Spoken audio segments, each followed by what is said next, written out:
খুব ভালো মতন কেক বানাতে না পারলেও আমি কাজ চালানোর মতো ছোটোখাটো কেক বানাতেই পারি।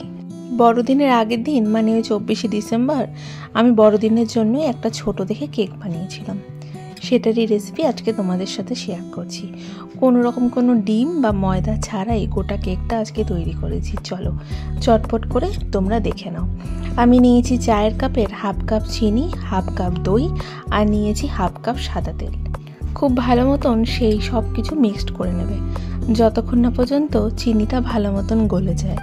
একটা কথা মাথায় রাখবে, সমস্ত জিনিস আমরা কেকে যা যা ব্যবহার করব সবই কিন্তু নর্মাল টেম্পারেচারে হতে হবে। ফ্রিজের ঠান্ডা হলে কিন্তু কখনোই হবে না। খুব ভালো মতো দইয়ের সাথে তেল আর চিনিটাকে মেশাতে হবে। এই সময়টা যদি তোমাদের কাছে ইলেকট্রিক ব্লেন্ডার থাকে তাহলে কিন্তু এই সব তৈরি করাটা ভীষণ সহজ হয়ে যায়। আমার কাছে যেহেতু হ্যান্ড ব্লেন্ডার নেই তাই আমি হাত দিয়ে ভালো মতো জিনিসটাকে মেল্ট করে নিলাম। এবার একটা চালনির মধ্যে নিয়েছি 1 কাপের মতো আটা। যে আটা দিয়ে আমরা রুটি বানাই বাড়িতে সেই আটাই নিতে হবে 1 কাপ। তার সঙ্গে নেবে 2 চামচের মতো ভরে ভরে কোকো পাউডার, আর সেই 2 চামচের মতনই ভরে ভরে নেবে গুঁড়ো দুধ। গুঁড়ো দুধ দিলে কিন্তু কেকের স্বাদটা বেশি বেড়ে যায়।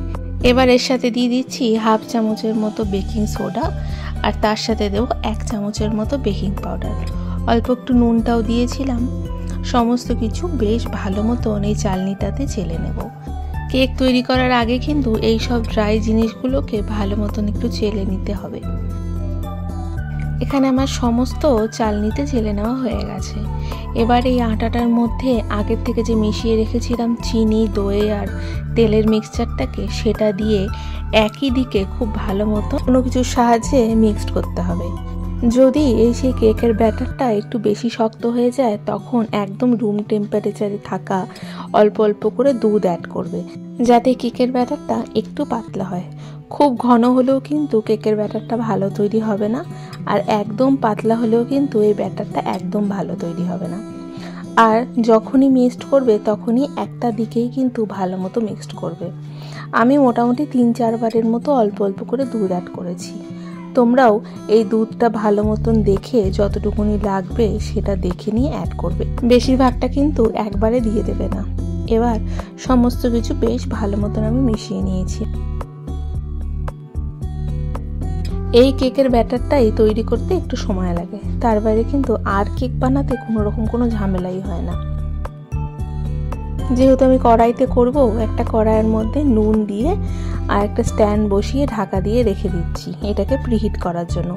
ততক্ষণে আমি ছোট ছোট বাটির মধ্যে আজকে কেক তৈরি করব। আর সেই যে বাজারে কিনতে পাওয়া যায় চায়ের কাপগুলো, সেই চায়ের কাপে 10 মিনিটের জন্য প্রিহিট করতে দেব। ততক্ষণে চায়ের কাপগুলো ভালো মতন অল্প একটু তেল দিয়ে ব্রাশ করে দিই। তোমরা এখানে চাইলে তেল দেওয়ার পরে অল্প একটু কোকো পাউডারও তোমরা এখানে দিয়ে দিতে পারো। এই কেকটার মাঝখানে যদি অল্প একটুখানি ডার্ক চকলেট দিই তাহলে চকলেটটা মানে কেকটা খেলে চকলেটটা মুখে যখন পড়বে তখন বড্ড ভালো লাগে। আমার ঘরে তো অন্য কোনো চকলেট ছিল না, যেহেতু আমরা ডার্ক চকলেট কেউই খাই না। এবার অল্প একটু হার্শলে পড়েছিল, তাই ভাবলাম হার্শলেটা যেহেতু ডার্ক চকলেট সেটাই ব্যবহার করব। আর ছিল সামান্যই অল্প। এবার মোটামুটি ছোট ছোট বাটিগুলোকে নিয়ে নিয়েছি। আমি এখানে এই বাটিগুলো হাফ ভরছি, তোমরা হাফেরও কম ভরবে। আমি হাফটা একটু বেশি ভরে ফেলেছি। হাফ ভরেছিলাম বলে উপর দিক থেকে কেকের ব্যাটারটা বেরিয়ে এসেছিল। আর তোমরা যখন তৈরি করবে তখন হাফের থেকে একটু কমই ব্যবহার করবে। মোটামুটি আমার বাটিগুলোতে সমস্ত কিছু দেওয়া হয়ে গেছে। এবার এর মাঝখান দিয়ে আমি যে চকলেটটা কেটে রেখেছি সেই চকলেটগুলো অল্প অল্প করে দিয়ে দেবো।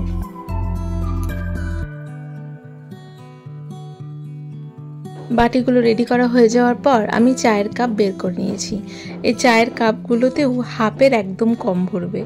এখানেও আমি একটা জিনিস ভুল করে ফেলেছি, একদম হাফটা ভরে ফেলেছি। তার জন্য কি হয়েছে, চায়ের কাপেরও একদম উপর পর্যন্ত এগুলো সব বেরিয়ে এসেছিল। ভালো মতন যখন ফিল করা হয়ে গেল ততক্ষণে 10 থেকে 12 মিনিট হয়ে গেছে প্রিহিট হওয়ার জন্য।